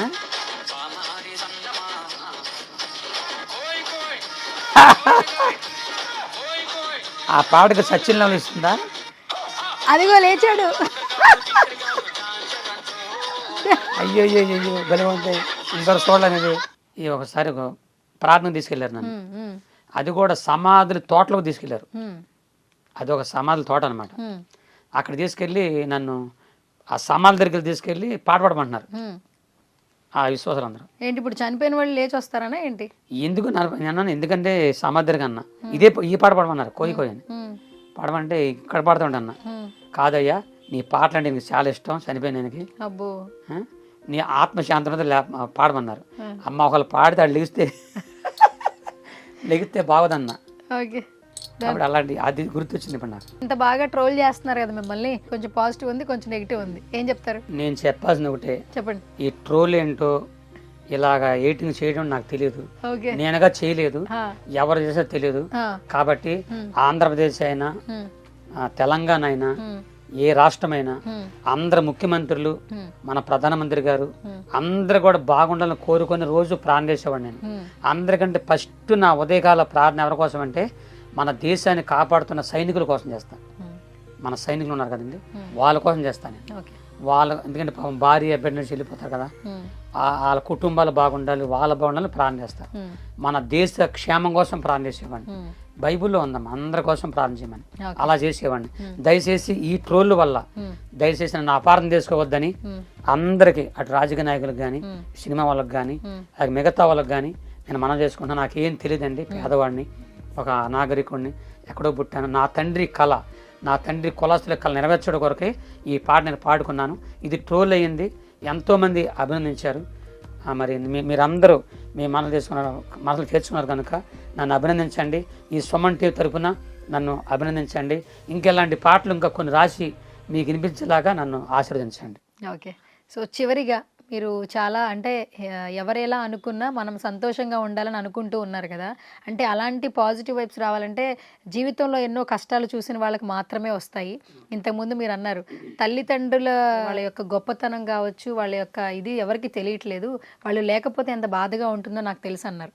ఇంతకుముందు మీరు అన్నారు మీకు శుక్లాలు వచ్చాయి, 2 కళ్ళు ఆపరేషన్ చేయించుకున్నారు, అంటే ఇబ్బంది పడుతూ ఇప్పుడు 60 ఏళ్ల వయసులో కూడా మీరు మీ పిల్లల కోసం ఇంకా కష్టపడుతూ ఉన్నారు.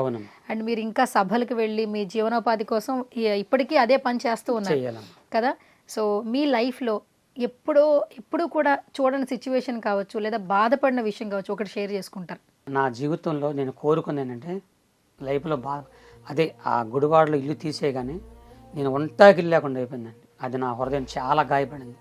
ఇప్పుడు నేను కానీ ఏదైనా చనిపోతే నా భార్య దిక్కులింది అయిపోతుంది.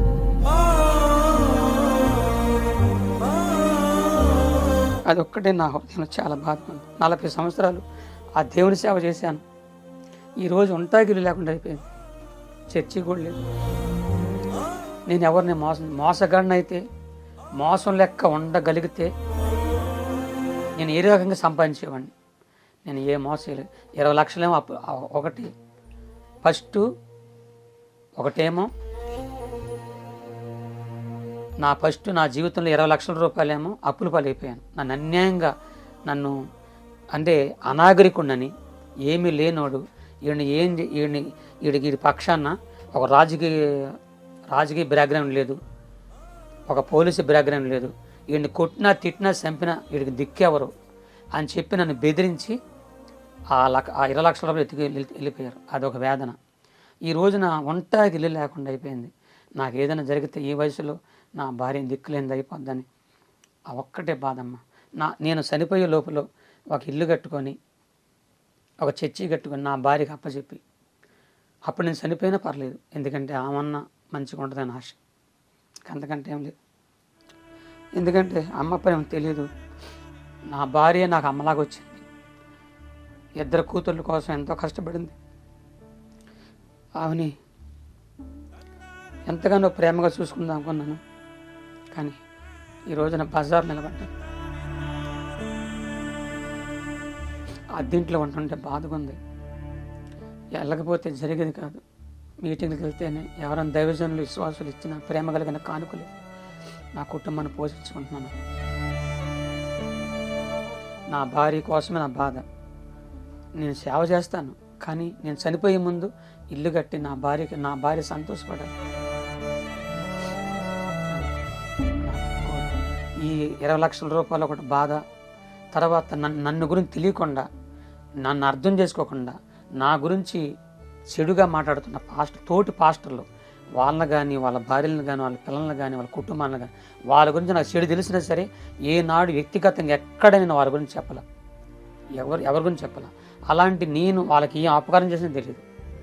అలాంటి వాళ్ళు నన్ను గురించి చెడు చెప్పి, నేను మీటింగ్కి వెళ్తుంటే ఆ మీటింగ్లకు వెళ్ళే వాళ్ళకి ఫోన్లు చేసి ఆయన పిలవకుండా దొంగోడు, వాడు అబద్ధికుడు అని వాళ్ళకి చెప్పి నన్ను పిలవకుండా చేస్తున్నారు.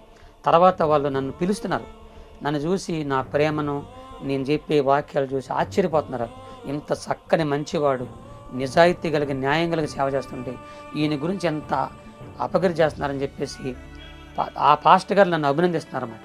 నువ్వేం భయపడకు, అలా అట్టగా వాకుంటారని. కాబట్టి అమ్మ, ఇది నా హృదయంలో చాలా గాయంగా ఉంది. Okay, thank you so much Guravayya గారు. సో ఈ మంచి ఇంటర్వ్యూ ద్వారా అంటే ఇప్పుడు ఏదైతే నెగిటివిటీ ఉందో అదంతా పోయి, సో మీకు జీవనోపాధి కోసం మా సుమన్ టీవీ నుంచి మీకు మేలు జరగాలి మేము మనస్ఫూర్తిగా కోరుకుంటున్నాం. సో ఈ విజయవాడ సరౌండింగ్స్లో ఎక్కడున్నా కూడా సభలు జరిగినా, లేదంటే మీరు ఎంటర్టైన్ చేస్తారు అని వాళ్ళకి అనిపించిన ఆ ఈవెంట్లో మీ పార్టిసిపేషన్ ఉండాలని మనస్ఫూర్తిగా కోరుకుంటూ, ఈ ఏజ్లో కూడా ఇంకా కష్టపడుతూ మీ చివరి కోరిక ఒకటే చెప్పారు, నేను బాగుండాలి కాదు, నా భార్య బాగుండాలి, నాకంటూ ఒక సొంత ఇల్లు కావాలన్నారు. ఆ సొంత ఇల్లు కూడా త్వరలో రావాలని మనస్ఫూర్తిగా కోరుకుంటున్నాం. Thank you so much once again. చాలా నమస్కారం అమ్మ. దిక్కు మొక్కు లేనివాడిని, గతి లేనివాడిని. మీ మీడియా వాళ్ళందరూ కలిసి నన్ను వెంబడిస్తూ మిమ్మల్ని కూడా బాధ పెట్టాను టైం ఇవ్వక, ఎందుకంటే నాకు ఖాళీ లేదు. తారీఖు చెప్పారు, మరి లక్ష్మీ ద్వారా గారు కానీ మీ ద్వారా కానీ మీ యొక్క సుమన్ టీవీ యజమాన్యానికి, పెద్దవారికి, ఎండి గారికి, వారి కుటుంబానికి అంతటికి నా నమస్కారాలు. మీ కొరకు, మీ క్షేమం కొరకు నేను నా దేవుణ్ణి ప్రార్థన చేస్తాను. మీరు బాగుండాలని కోరుకుంటున్నా. నా బాగు కోసం, నా క్షేమం కొరకు మీరు ఎంత హెల్ప్ చేస్తున్నందుకు మీకు మనసు ముందుకు రాబోయే కాలంలో నా భార్య, పిల్లల్ని, మా కుటుంబాన్ని మీకు పరిచయం చేస్తాను. Thank you so much. ఒకవేళ దేవుడు తొందరగా ఇల్లు ఇస్తే ఆ ఇల్లు ఓపెనింగ్కి మీరు వచ్చేలాగా చేస్తాను. థ్యాంక్ యూ అండి, thank you so much. So ఇప్పుడు మీకు మనం ఇంటర్వ్యూ చేసాం, మధ్యాహ్నం టైం అవుతుంది, ఆకలిస్తుందా? కోయి అని వస్తుందా? చాలా వస్తుందా? అయితే కోడిని కోసే సమయం కూడా తీసుకొచ్చేస్తున్నాం అనమాట. హ్యాపీగా ఫుడ్ తినండి, మంచిగా భోజనం చేయండి అండ్ ఆరోగ్యంగా ఉండండి. నిజంగా చాలామందికి ఇన్స్పిరేషన్. 60 ఏళ్ల వయసులో ఇంకా కష్టపడుతున్నారు అండ్ చివరి దాకా కూడా మీ భార్య గురించి ఆలోచిస్తున్నారు, పిల్లల గురించి ఆలోచిస్తున్నారు. మీకు ఇంకా మంచి జరగాలి మనస్ఫూర్తిగా కోరుకుంటున్నాం. గురవయ్య గారు, విజయవాడ వస్తే మాత్రం ఖచ్చితంగా మిమ్మల్ని కలుస్తూ ఉంటాం. Thank you.